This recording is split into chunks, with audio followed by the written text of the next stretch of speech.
नमस्कार, कैसे हैं आप सब। स्वागत है आप सभी का। यह video Bihar board NCERT class 9th के सामाजिक विज्ञान विषय के अंतर्गत इतिहास की दुनिया यानी हिस्ट्री विषय पर है, जिसमें आज हम लोग अध्ययन करने वाले हैं अध्याय 2 का, जिसका नाम है अमेरिकी स्वतंत्रता संग्राम। पिछले अध्याय का अध्ययन हम लोग कर चुके हैं पिछले वीडियो में। यह है आपका अध्याय 1 भौगोलिक खोजें, जिसका वीडियो मेरे चैनल के 9th क्लास के सामाजिक विज्ञान वाले प्लेलिस्ट में आपको मिल जाएगा। आप वहां से इसको पढ़ सकते हैं। पहले आप इसको अगर पढ़ लेंगे तो अगला अध्याय जो है आपको ज़्यादा आसानी समझ में आएगा, अच्छे समझ में आएगा। आज हम लोग जो पढ़ने वाले हैं वह है दूसरा अध्याय यानी इकाई 2 अमेरिकी स्वतंत्रता संग्राम। सबसे पहले तो हम इस अध्याय के टॉपिक को समझ लेते हैं, अमेरिकी स्वतंत्रता संग्राम। देखिए, अमेरिका एक देश का नाम है और स्वतंत्रता संग्राम का मतलब होता है जब कोई देश अपनी आज़ादी के लिए लड़ाई लड़ता है तो वह स्वतंत्रता संग्राम कहलाता है। जैसे आपका देश भारत भी आज़ादी के लिए लड़ाई लड़ा था, है ना। आपका देश पहले अंग्रेज़ों का गुलाम था, हमारे देश पर अंग्रेजी शासन था, लेकिन बहुत सारे यहाँ के क्रांतिकारियों महात्मा गांधी, सुभाष चंद्र बोस, भगत सिंह इत्यादि जैसे अनेक महान नेताओं के अथक प्रयास से हमारा देश कब आज़ाद हुआ? 15 अगस्त 1947 को आज़ाद हुआ। ठीक उसी प्रकार जिस प्रकार हमारा देश अंग्रेज़ों का गुलाम था, उसी प्रकार यह जो अमेरिका देश है यह भी अंग्रेज़ों का गुलाम था। ठीक, और यह भी अंग्रेज़ों के शासन से परेशान होकर अंग्रेज़ों के खिलाफ स्वतंत्रता का लड़ाई छेड़ दिया। यही अमेरिकी स्वतंत्रता संग्राम कहलाया। इसी के बारे में हम लोग इस अध्याय में समझने वाले हैं। अब हमारा सबसे बड़ा प्रश्न यह उठता है कि हम लोग स्वतंत्रता संग्राम जो पढ़ने वाले हैं वो अमेरिका क्यों पढ़े? चूँकि अंग्रेज़ों ने तो बहुत सारे देशों पर शासन किया था, विश्व के बहुत सारे ऐसे देश थे जिस पर उसने अपना हुकूमत जमाया था, तो सिर्फ अमेरिका के बारे में क्यों पढ़े? तो देखिए, ऐसा इसलिए क्योंकि अंग्रेज़ों ने जितने भी देशों पर अपना शासन जमाया था, जितने भी देशों को उसने अपना गुलाम बनाया था, उसमें सबसे पहले स्वतंत्र होने वाला जो देश है वह अमेरिका ही है। ठीक है, आपका देश आज़ाद हुआ 1947 में, लेकिन आपके देश के आज़ाद होने से लगभग 200 साल पहले 1776 ईस्वी के आसपास में यह जो अमेरिका है स्वतंत्र हो गया इंग्लैंड से। ठीक है, चलिए इस अध्याय को शुरू करने से पहले हम लोग कुछ बेसिक तथ्यों को अपने मैप पर समझ लेते हैं। आपको तो पता ही है, आपका जो पूरा विश्व है 7 महादेशों में बटा हुआ है। यह एशिया महादेश है और इसी एशिया महादेश में आपका देश भारत है। इसके बगल में यहाँ पे देखिए यूरोप महादेश है, यहाँ अफ्रीका महादेश है, यहाँ ऑस्ट्रेलिया महादेश है, यहाँ नीचे अंटार्कटिका महादेश है। और अमेरिका जो महादेश है वह 2 भागों में बटा हुआ है, यहाँ उत्तरी अमेरिका महादेश है और यहाँ दक्षिणी अमेरिका महादेश है। इस तरह से कुल मिलाकर 7 महादेश है आपके पूरे विश्व में।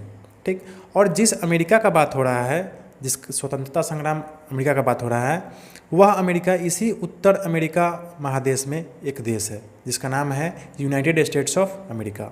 इसको हम लोग दूसरे मैप पर समझ लेते हैं। तो चलिए देखिए, यह है आपके पूरे विश्व का पॉलिटिकल मैप यानी राजनीतिक मानचित्र।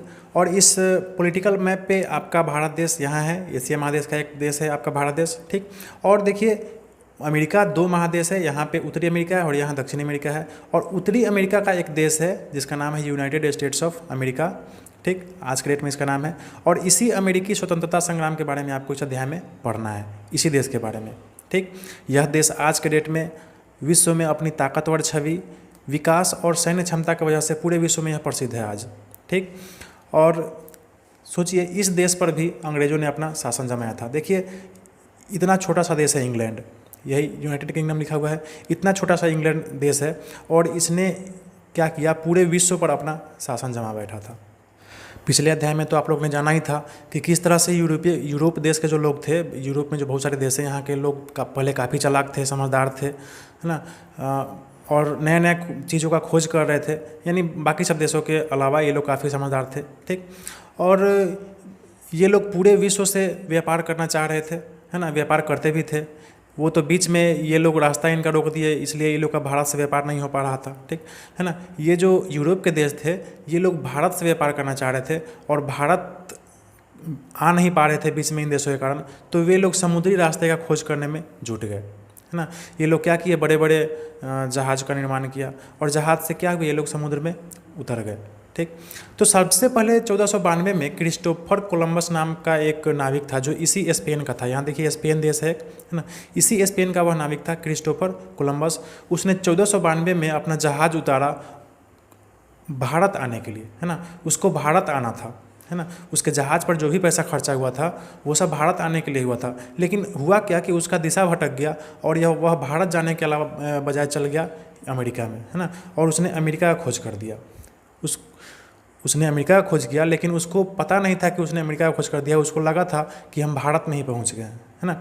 और यहाँ के जो मूल निवासी थे, यानी 1492 से पहले यहाँ पे जो मूल निवासी यहाँ पे रह रहे थे, उसको क्रिस्टोफर कोलंबस ने नाम दे दिया रेड इंडियन, क्योंकि उनको लगा कि यह हम इंडिया में आ गए हैं, है ना। यहाँ से क्रिस्टोफर कोलंबस वापस अपने देश में भी चला गया, लेकिन फिर भी उसको पता नहीं चला कि हम भारत नहीं दूसरे देश में चले गए थे।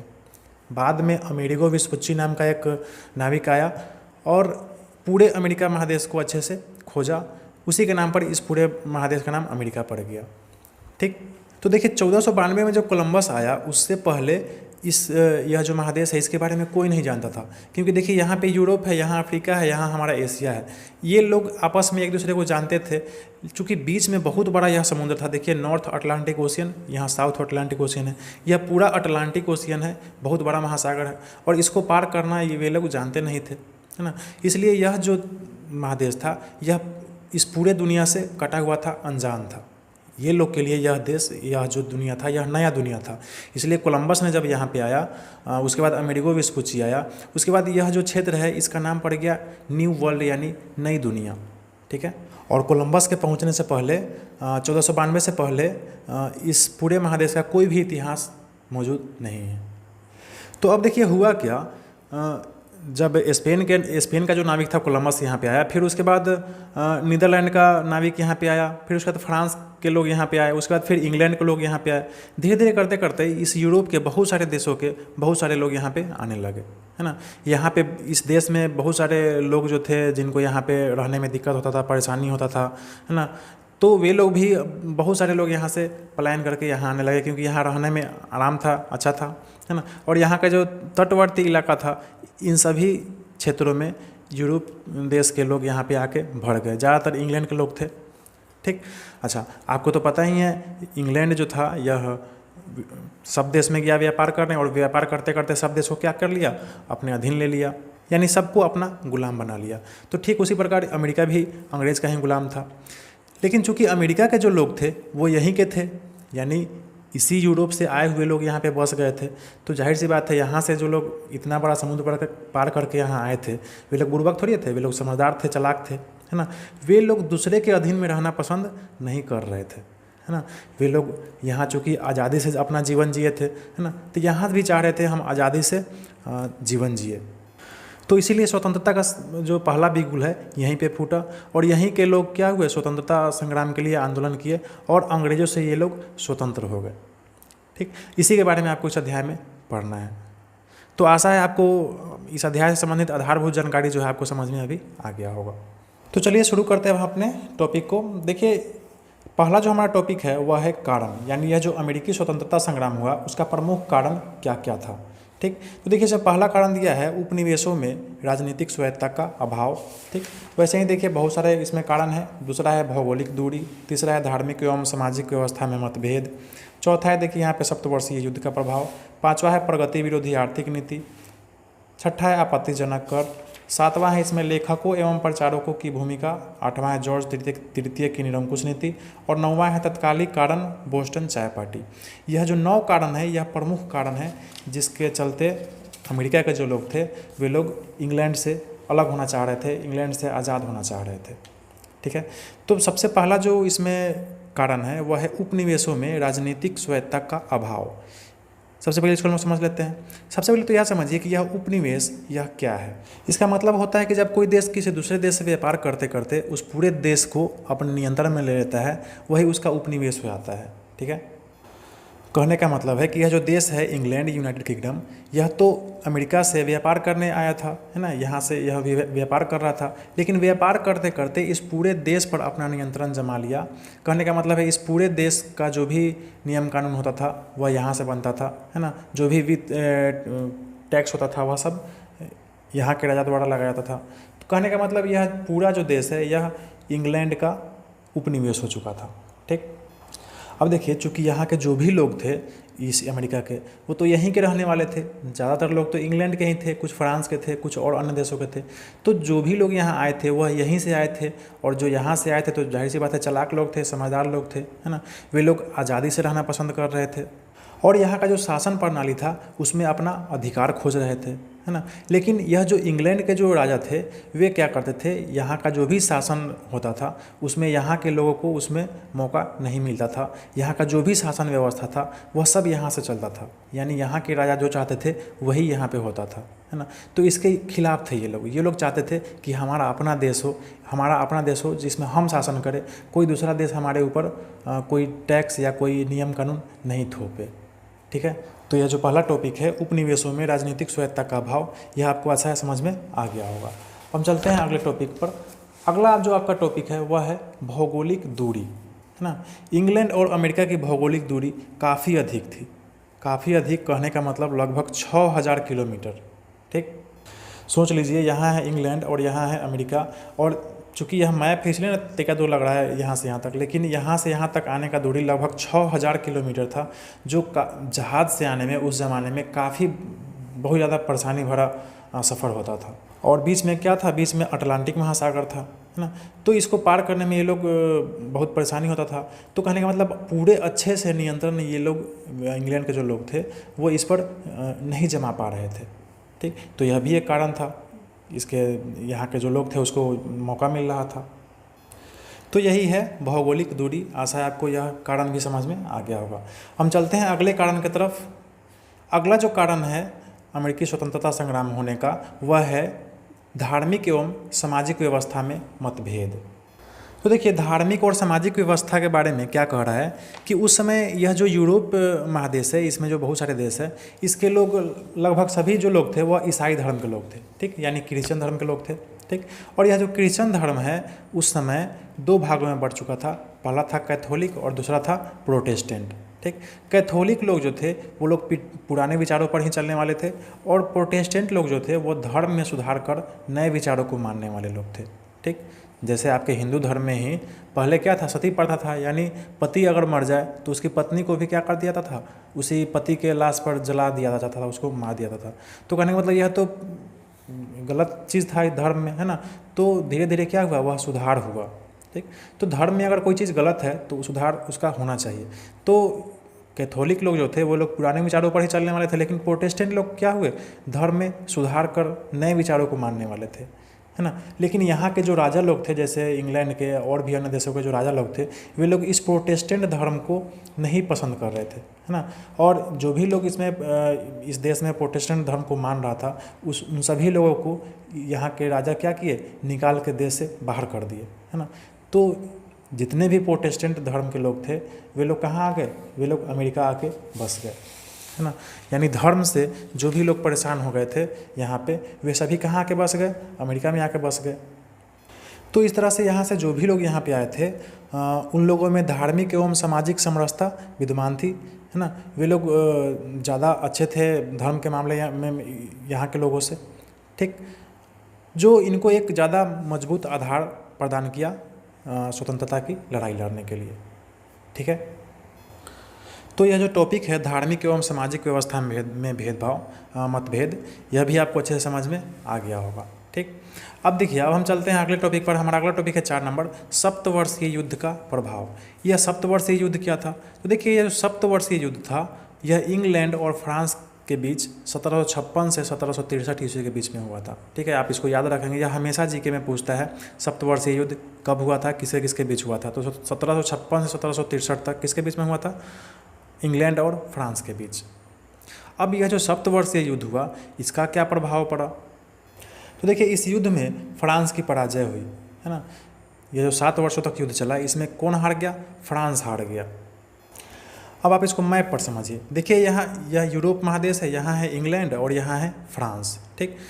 और बाकी दूसरे देशों में जो फैलने वाले लोग थे वे सिर्फ इंग्लैंड के ही लोग नहीं थे, फ्रांस के भी व्यापारी लोग थे, है ना। यानी अमेरिका में जो कॉलोनी बसा था, यहाँ पे जो उपनिवेश था, ये यहाँ सिर्फ इंग्लैंड का ही नहीं था, यहाँ फ्रांस के भी लोग थे यहाँ पे, है ना। फ्रांस का भी यहाँ पे शासन चल रहा था। लेकिन जब सप्तवर्षीय युद्ध में देखिए असल में सप्तवर्षीय युद्ध हुआ क्यों, तो देखिए पूरे विश्व पर जहाँ जहाँ अंग्रेज़ गया वहाँ वहाँ फ्रांस गया, जहाँ जहाँ फ्रांस गया वहाँ वहाँ अंग्रेज़ भी गया। कहने का मतलब है सभी देशों से व्यापार कर करके ये लोग मुनाफा कमाना चाह रहे थे, है ना। ये चाह रहा था कि हम ज़्यादा मुनाफा कमाएं, हम ज़्यादा धनिक बन जाए, ये चाहता था कि हम ज़्यादा मुनाफा कमाएं, हम ज़्यादा धनिक बन जाए, ठीक। और दोनों एक ही जगह था, तो दोनों आप ही सोचिए दोनों में पटरी खाएगा नहीं खाएगा, है ना। ये चाहता था हम आगे, ये चाहता था हम आगे, दोनों लड़ लिया। अब जब लड़ लिया तो 7 वर्षों तक लड़ाई चला, है ना। और 7 वर्षों तक जब लड़ाई चला तो यह बेचारा फ्रांस यह हार गया, है ना। अब जब यह हार गया तो जितने भी देश में फ्रांस का उपनिवेश था और इंग्लैंड का, है ना, वहाँ से फ्रांस हट गया। जैसे यहाँ भी इंग्लैंड में भी इंग्लैंड का यहाँ पे इस अमेरिका देश में सिर्फ इंग्लैंड ही नहीं, यहाँ पे फ्रांस का भी शासन चल रहा था, तो फ्रांस यहाँ से चला गया, हट गया, है ना। अब जब फ्रांस यहाँ से चला गया तो यहाँ सिर्फ अकेला इंग्लैंड का शासन हो गया। अब जब अकेला इंग्लैंड का शासन हो गया तो यहाँ के जो लोग थे, अमेरिका के जो लोग थे, उन लोग को थोड़ा आसान हो गया, क्योंकि अब उन लोग को सिर्फ इंग्लैंड से लड़ना था, फ्रांस से नहीं लड़ना था। है बात समझ में आपको। तो सप्तवर्षीय युद्ध से क्या हुआ, अमेरिका के जो लोग थे उनको थोड़ा आराम मिल गया, क्योंकि उन लोग को सिर्फ इंग्लैंड के लोगों से ही लड़ना था, क्योंकि फ्रांस के जो लोग थे, फ्रांस के जो शासक लोग थे, वे लोग ऑलरेडी यहाँ से भाग चुके थे। तो आशा है आपको यह टॉपिक भी समझ में आ गया होगा, सप्तवर्षीय युद्ध का क्या प्रभाव पड़ा। अब देखिए अगला जो टॉपिक है वह है प्रगति विरोधी आर्थिक नीति। जाहिर सी बात है उपनिवेशवाद का बुनियादी सिद्धांत जो यह था कि उपनिवेशों के आर्थिक शोषण और उनके संसाधनों के दोहन का अधिकार मातृदेश को है। कहने का मतलब इंग्लैंड जो पूरे अमेरिका पर अपना शासन जमाया था, यानी पूरे अमेरिका को अपना उपनिवेश बना लिया था, तो इंग्लैंड चाहता था कि पूरे अमेरिका का क्या करे, आर्थिक शोषण करे, है ना, खूब टैक्स लगाए, खूब पैसा कमाए, ठीक। वहाँ अमेरिका में जो भी संसाधन है उसका खूब दोहन करे, है ना, खूब वहाँ से संसाधन का अपने देश ढो कर ले आए, है ना, और बदले में दे कुछ भी नहीं, ठीक। इस नीति के कारण भी वहाँ के जो लोग थे, अमेरिका के लोग थे, वे लोग काफ़ी गुस्सा में थे। तो यह भी एक प्रमुख कारण था अमेरिकी स्वतंत्रता संग्राम का, ठीक। अगला जो प्रमुख कारण है वह है आपत्तिजनक कर, यानी बिना मतलब का टैक्स जो है वह इंग्लैंड क्या लगा देता था, अमेरिका के लोगों पर लगा दे रहा था। देखिए असल में हुआ क्या कि सप्तवर्षीय युद्ध में जब 7 वर्षों तक युद्ध चला, सोचिए जब 7 वर्षों तक कोई लड़ेगा तो उसको नुकसान होगा कि नहीं होगा, बहुत सारा नुकसान होगा। तो सप्तवर्षीय युद्ध में इंग्लैंड को काफ़ी आर्थिक क्षति हुई, बहुत सारा उसको आर्थिक नुकसान हुआ, है ना। तो क्षतिपूर्ति के लिए उसने क्या किया, जो आर्थिक नुकसान हुआ उसके क्षतिपूर्ति के लिए तत्कालीन प्रधानमंत्री ग्रेनविले, यानी उस समय इंग्लैंड के प्रधानमंत्री कौन थे, ग्रेनविले, उसने 1765 ईस्वी में स्टाम्प एक्ट पारित किया, ठीक। क्या पारित किया, स्टाम्प एक्ट, इसको आप याद रखेंगे, हमेशा एग्जाम में भी आता है। एक स्टाम्प एक्ट पारित करने का क्या उद्देश्य था, जिसके अनुसार सभी अदालती कागजों, अखबारों आदि पर 20 सीलिंग का स्टाम्प लगाना अनिवार्य था, है ना। यानी यह जो 20 सीलिंग का जो टैक्स है, यह सब चीज़ पर, जितना भी अदालती कागज़ था, अखबार था, उस सब पर यह टैक्स लगाना शुरू कर दिया, जिसका नाम था स्टाम्प एक्ट। कब लागू हुआ था, 1765 में। किसने लागू किया था, इंग्लैंड के प्रधानमंत्री ग्रेनविले ने, है ना। अब इस एक्ट की वजह से जो अमेरिका के लोग थे वे लोग काफ़ी परेशान हो गए, उन लोगों को ज़्यादा पैसा देना पड़ रहा था। अब देखिए 1765 में ये जो इंग्लैंड के लोग थे, ये तो सिर्फ अभी तक सिर्फ अदालती कागज और अखबारों पर ही स्टाम्प एक्ट लगाया था। धीरे धीरे देखिए 1765 में तो सिर्फ अदालती कागज और अखबार पर लगा था। 1767 में क्या हुआ, ब्रिटिश संसद ने उपभोक्ता वस्तुओं पर भी, मतलब जो खाने पीने का वस्तु था, रोज़ का यूज करने वाला वस्तु था, उस पर भी इस टैक्स को लगा दिया, जैसे कागज़, शीशा, चाय, रोगन। देखिए रोगन जो है यह पेंट को कहते हैं, घर में जो पेंट करते हैं ना आप, उसको रोगन कहते हैं, ठीक। तो यह सब जो आवश्यक चीज़ था, इस सब पर भी स्टाम्प एक्ट लगा दिया ब्रिटिश सरकार ने, है ना।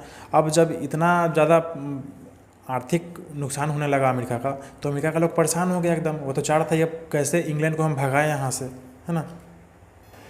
तो देखिए इसी के विरोध में सैमुअल एडम्स नामक एक अमेरिकी नेता था। जैसे हमारे देश में कैसे महात्मा गांधी, सुभाष चंद्र बोस, भगत सिंह ये लोग थे, वैसे ही सैमुअल एडम्स अमेरिका का एक बहुत ही क्रांतिकारी नेता था। इसने एक नारा दिया कि प्रतिनिधित्व नहीं तो कर नहीं, है ना। कहने का मतलब शासन में अगर हमको प्रतिनिधित्व नहीं दोगे तो हम तुमको कर भी नहीं देंगे। अब इसके लिए क्या हुआ, पूरे अमेरिका में आंदोलन चलने लगा, है ना। उपनिवेशवासियों ने, यानी अमेरिका के जो लोग थे, वे स्वाधीनता के पुत्र एवं स्वाधीनता की पुत्रियाँ आदि संस्थाएं स्थापित की, जो अंग्रेज़ों से लड़ रही थी। और स्वतंत्रता प्राप्त करने के लिए अपने प्रयासों में जुटी हुई थी। चलिए, तो आपको यह जो आपत्तिजनक कर है यह भी ऐसा समझ में आ गया होगा, यह भी एक महत्वपूर्ण कारण था। चलिए, अगला जो कारण है ना, वह है लेखकों एवं प्रचारकों की भूमिका। देखिए, लेखक जो लोग जो होते हैं उनका भी काफ़ी योगदान होता है किसी भी स्वतंत्रता संग्राम के सफल होने के लिए, है ना। जैसे देखिए 1776 ईस्वी में टॉमस पेन एक लेखक थे, उनकी एक लघु पत्रिका आई थी जिसका नाम था कॉमन सेंस। ठीक है, क्या नाम था? Common sense. ठीक उसी प्रकार देखिए टॉमस जेफरसन थे लेखक, है ना। इन लोगों ने ऐसा ऐसा लेख लिखा, ऐसा ऐसा किताब लिखा कि अमेरिका के जो वहाँ के लोग थे उन लोगों में एकदम जोश भर गया। अब जोश भर गया तो वे लोग अंग्रेज़ों के खिलाफ आंदोलन करने लगे और ज़्यादा जोर से। ठीक, तो यह भी टॉपिक समझ में आ गया होगा। चलते हैं, अगला जो टॉपिक है 8 नंबर, यह कह रहा है जॉर्ज तृतीय की निरंकुश नीति। यह जॉर्ज तृतीय कौन था? तो यह जो जॉर्ज तृतीय था यह इंग्लैंड का शासक था, है ना। इंग्लैंड का राजा था उस समय जॉर्ज तृतीय। ठीक, जॉर्ज प्रथम, जॉर्ज द्वितीय और जॉर्ज तृतीय, यह सब इंग्लैंड का ही शासक था। ठीक, अब देखिए जैसे ही जॉर्ज तृतीय इंग्लैंड का राजा बना तो सत्ता संभालते ही अमेरिकी उपनिवेश के प्रति निरंकुश नीति अपनाई, है ना। चूँकि अमेरिका में तो स्वतंत्रता संग्राम का बिगुल फूंक चुका था, है ना। और नया नया जॉर्ज तृतीय जब आया तो इसने सोचा कि हम अमेरिका के लोगों को क्या करेंगे, कष्ट देंगे एकदम। और उसके लिए क्या किया उसने, बहुत सारा नया नया नियम कानून लगा दिया अमेरिका पर, है ना। जिससे क्या हुआ, अमेरिका के जो लोग थे उनमें ज़्यादा असंतोष फैल गया। किसके प्रति? इंग्लैंड के राजा के प्रति। तो अमेरिका का जो स्वतंत्रता संग्राम था उसके लिए यह जो जॉर्ज तृतीय का जो निरंकुश नीति था यह भी बहुत बड़ा कारण था। और सबसे बड़ा जो महत्वपूर्ण कारण था वह उस समय का था तत्कालीन कारण बोस्टन चाय पार्टी, है ना। यह बोस्टन चाय पार्टी क्या था इसको आप समझ लीजिए। तो देखिए 1773 में एक चाय कानून आया, है ना, जिसके द्वारा क्या हुआ, ईस्ट इंडिया कंपनी यानी जो अंग्रेज़ यानी इंग्लैंड का जो शासन भारत देश में चल रहा था, है ना, तो वह ईस्ट इंडिया कंपनी शासन कर रही थी। ठीक, तो ईस्ट इंडिया कंपनी को भारत से सीधे अमेरिका चाय भेजने का एक अधिकार प्रदान किया गया। कहने का मतलब अमेरिका में जो भी चाय बिकेगा वह सिर्फ यही कंपनी बेचेगी और कोई दूसरा चाय नहीं बेच सकता है उस देश में। ठीक, तो भारत से सीधे अमेरिका चाय भेजने का एक एकाधिकार प्राप्त हो गया किसको? ईस्ट इंडिया कंपनी को, है ना। जिसका उन लोगों ने बहुत विरोध किया। किसने? अमेरिका के लोगों ने, है ना। वे लोग चाह रहे थे व्यापार कहीं से हम कर सकते हैं, जरूरी थोड़ी है कि हम सिर्फ वहीं से मंगाएंगे, हम ईस्ट इंडिया कंपनी से ही माल मंगाएंगे। लेकिन इंग्लैंड के जो राजा थे उन्होंने एक्ट पारित कर दिया कि नहीं, ईस्ट इंडिया कंपनी ही चाय बेचेगी अमेरिका को, है ना। इसका उन लोगों ने, अमेरिका के जो लोग थे वे लोग क्या किए, बहुत ज़्यादा विरोध किए, है ना। और विरोध क्या किए कि जब वहाँ से जहाज़ में भर के जब चाय पहुँचा यहाँ अमेरिका के बंदरगाह पर, तो कुछ नागरिक आदिवासी जो रेड इंडियन जैसे कपड़े पहने हुए थे उन लोगों ने जहाज़ पर पहुंचा और उन्होंने जहाज़ पर जितना भी चाय की पेटियां था सभी को समुद्र में फेंक दिया, है ना। जहाज़ पर चढ़ के, मैंने अभी तो ईस्ट इंडिया कंपनी का जहाज़ आया ही था, अमेरिका में उतरा ही था, चाय का पेटी उतारने वाला था। तो उसी समय क्या हुआ, जितने भी वहाँ के क्रांतिकारी लोग थे वे लोग आदिवासी का ड्रेस पहन के यानी रेड इंडियन का ड्रेस पहन के जहाज़ पर चढ़ गए और जितने भी चाय का पेटी था सबको समुद्र में फेंक दिया। इसी घटना को बोस्टन टी पार्टी के नाम से जाना जाता है। ठीक, अब जब यह बोस्टन टी पार्टी हुआ यानी उसको फेंक दिया गया तो इससे बहुत ज़्यादा नुकसान हुआ इंग्लैंड को, है ना, ईस्ट इंडिया कंपनी को। और ब्रिटिश सरकार ने बोस्टन बंदरगाह पर व्यापारिक प्रतिबंध लगा दिया। ठीक, कहने का मतलब है जब बंदरगाह पर व्यापारिक प्रतिबंध लग गया तो अमेरिका के जो लोग थे उनका जो विद्रोह का आग था वह और ज़्यादा धधकने लगा, है ना। वे लोग और ज़्यादा विद्रोही हो गए। तो देखिए यही कुल मिलाकर 9 प्रमुख कारण था, है ना, जो अमेरिका के लोगों को स्वतंत्र होने के लिए मजबूर कर दिया इंग्लैंड से। ठीक, अब देखिए बाद में क्या हुआ, 5 सितंबर 1774 को 13 उपनिवेशों के प्रतिनिधियों ने फिलाडेल्फिया शहर में एक महादेशीय सम्मेलन आयोजित किया। ठीक, इस सम्मेलन का क्या उद्देश्य था, तो इसमें ब्रिटिश कानूनों का विरोध तथा व्यापार के बहिष्कार का निर्णय हुआ, है ना। इसमें जितने भी ब्रिटिश कानून उसके देश में लागू थे उन सभी का विरोध करना था और ब्रिटिश जो व्यापार हो रहा था उसका भी विरोध करना था। ठीक। और यह 13 उपनिवेश जो थे वह कौन कौन थे? तो देखिए यह पूरा 13 जो उपनिवेश है वह यहाँ पे दिया हुआ है। एक से यहाँ से देखिए 1 से 13 तक है ना। न्यू हैम्पशायर, मैसाचुसेट्स है ना, रोड आइलैंड, कनेक्टिकट। आप देख सकते हैं यह है यूनाइटेड स्टेट्स ऑफ अमेरिका का मैप। और यह जो 13वां उपनिवेश था वह इसी क्षेत्र में था। आपको तो पता ही थे, इसी क्षेत्र में ज़्यादा ब्रिटेन के लोग आके बस गए थे, है ना। इसको थोड़ा जूम करते हैं, आप ऊपर से एक लाइन से देख सकते हैं। देखिए यहाँ पे है न्यू हैम्पशायर, आप अपनी किताब में भी देख सकते हैं। यह है मैसाचुसेट्स है ना। उसके बाद देखिए रोड आइलैंड है, फिर उसके बाद यहाँ देखिए कनेक्टिकट है, ठीक। उसके बाद उसके नीचे देखिए यहाँ न्यूयॉर्क है, यहाँ देखिए न्यू जर्सी है, यहाँ देखिए पेंसिल्वेनिया है, ठीक। उसके बाद देखिए यहाँ देखिए फिलाडेल्फिया है ना। यहीं पे सम्मेलन हुआ था। जो जितने भी 13 उपनिवेश थे उन 13 उपनिवेश का सम्मेलन कहाँ हुआ? यहीं फिलाडेल्फिया में हुआ था, ठीक है। तो देखिए यही जो पूरे अमेरिका के में जितने भी 13 उपनिवेश थे, इन यहाँ सभी के जो प्रतिनिधि थे वे फिलाडेल्फिया शहर में मीटिंग किए, है ना। और इन्होंने निर्णय किया कि ब्रिटिश कानून का हम विरोध करेंगे, है ना।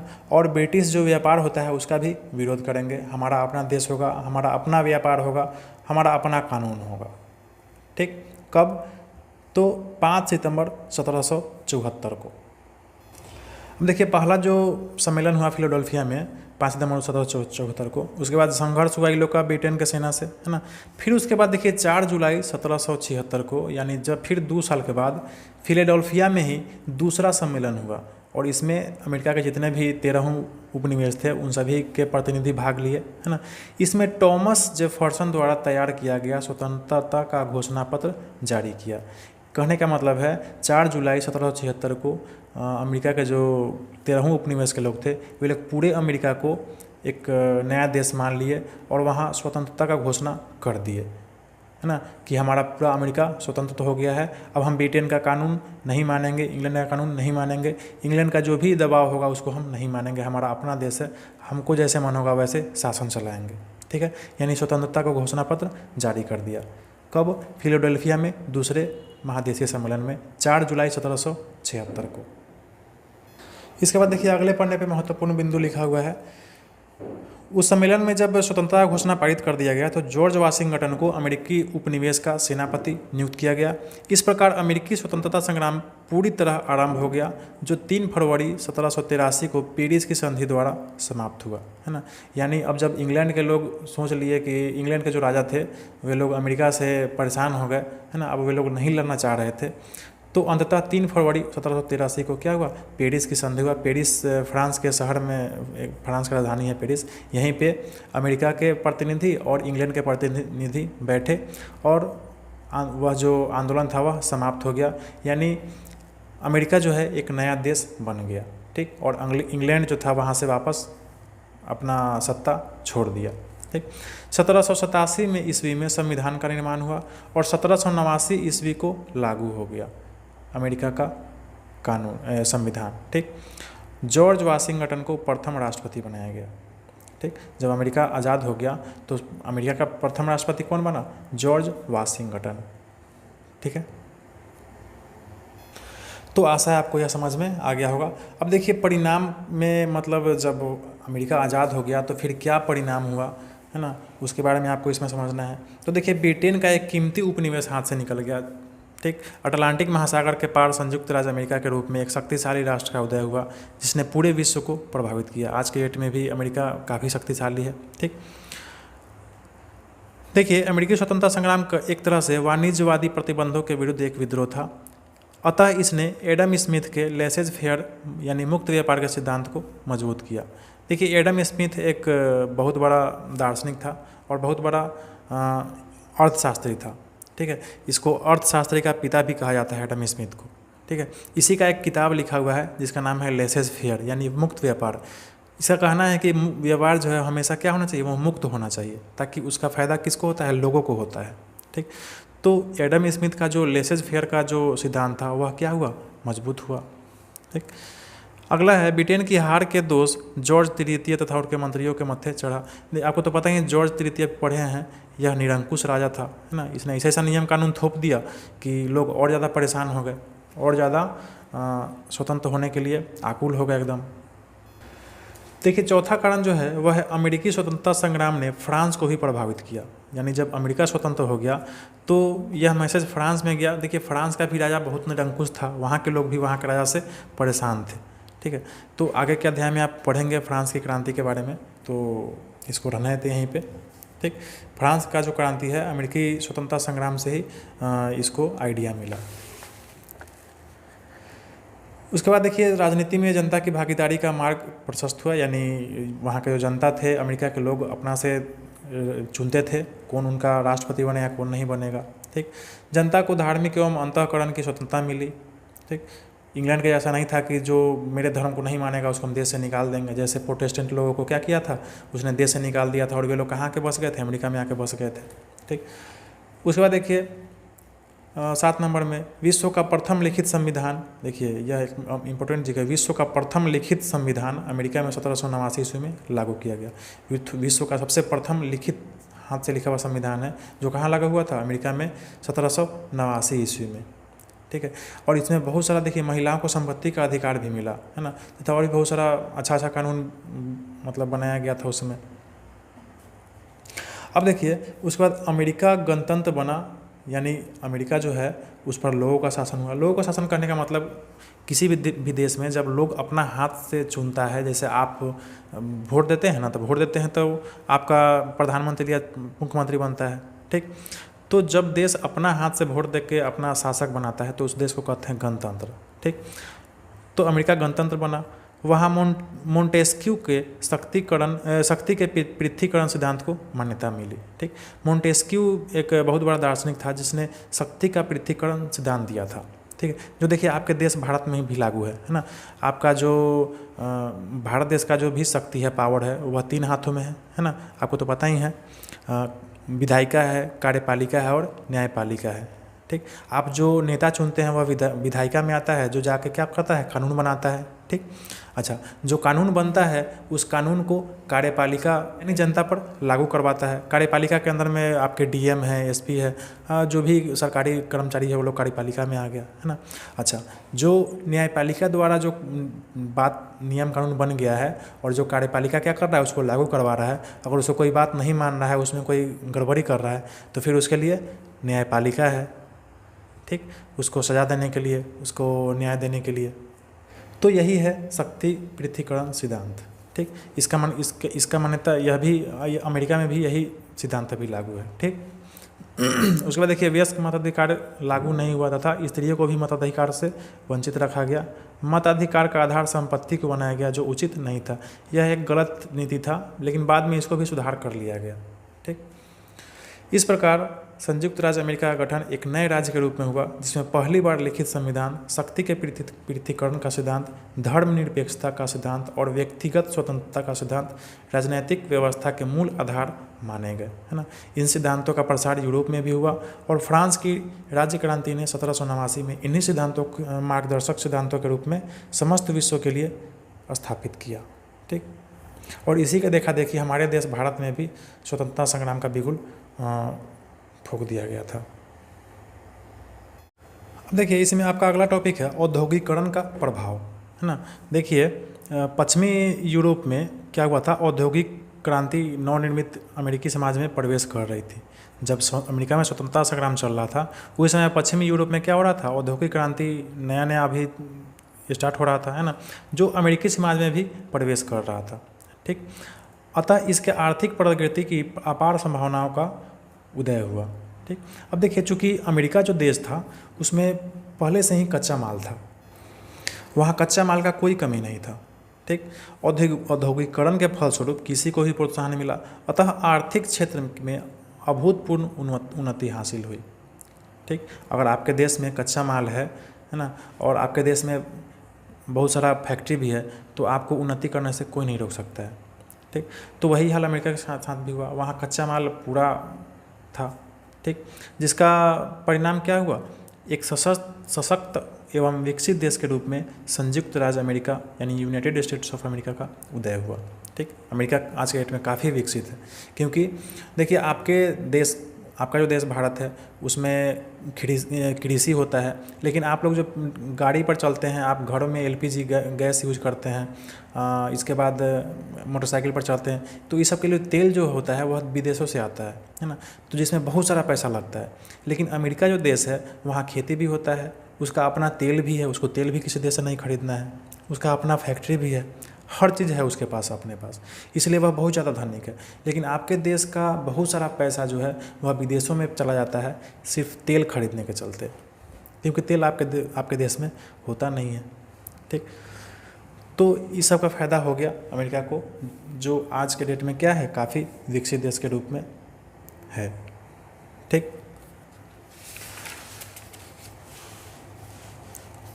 इसके बाद देखिए कुछ इंग्लैंड के असफलता के कारण, यहाँ पे ठीक से आपको अभी नहीं दिख रहा होगा, इस मेन टॉपिक है इंग्लैंड की असफलता के कारण, यानी इंग्लैंड के असफलता के क्या क्या कारण थे।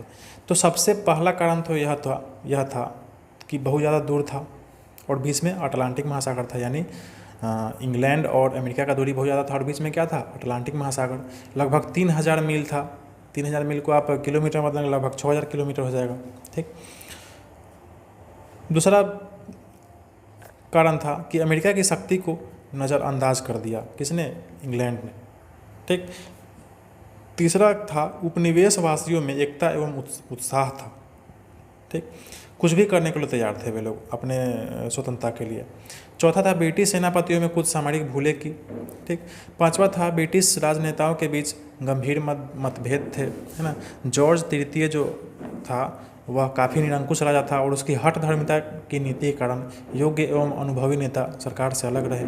ठीक, फिर इसके अलावा देखिए छठे नंबर में ब्रिटेन विदेशी सहायता से वंचित रहा, जबकि अमेरिकी उपनिवेशों को विदेशी सहायता प्राप्त हुई। ठीक, यानी विदेश से सहायता ब्रिटेन को नहीं मिल रहा था लेकिन अमेरिका को प्राप्त हो रहा था। विशेषकर फ्रांस, जैसे देखिए फ्रांस को हरा दिया इंग्लैंड ने, तो फ्रांस ने क्या किया, अमेरिका को अपना साथ दिया ताकि अमेरिका अपना स्वतंत्र हो पाए। ठीक, क्योंकि उसको दुश्मनी का बदला लेना था इंग्लैंड से। ठीक, तो फ्रांस ने किसका साथ दिया, अमेरिका का साथ दिया। ठीक, अब देखिए अमेरिका को जॉर्ज वाशिंगटन जैसा सुयोग्य नेता मिल गया जिसने बड़े धैर्य, साहस और कुशलता के साथ अंग्रेजी सेना को पराजित किया। देखिए अमेरिका के स्वतंत्र होने का सबसे बड़ा कारण जॉर्ज वाशिंगटन भी था। ठीक, यह बहुत ही सुयोग्य नेता था, है ना, इसके पास बहुत धैर्य था, बहुत साहस था। इन्होंने 2 बार अमेरिका का राष्ट्रपति का पद संभाला। ठीक, उसके बाद खुद ये रिटायर हो गए। चलिए अगले पन्ने पे देखिए, यह 13 जो है कॉलोनी है। ठीक है, 13 उपनिवेश है जो इंग्लैंड द्वारा बसाया गया था अमेरिका में। ठीक, बाद में यही लोग क्या हुए, आपस में मिलके अपना पूरा एक देश अमेरिका खड़ा कर दिए। ठीक, तो आप यहाँ से इस 13 देश को देख सकते हैं, नोट कर सकते हैं। इसके बाद है अभ्यास प्रश्नावली है ना, इसको रहने देते हैं अगले वीडियो के लिए, नहीं तो यह वीडियो ज़्यादा लंबा हो जाएगा। तब तक आप इसको खुद से हल करने का प्रयास करें। यह वीडियो आपको कैसा लगा आप हमें कमेंट करके ज़रूर बताएं। वीडियो अच्छा लगा तो कृपया वीडियो को लाइक करें, चैनल को सब्सक्राइब करें और अपने दोस्तों को शेयर करें। पढ़ते रहें, खुश रहें।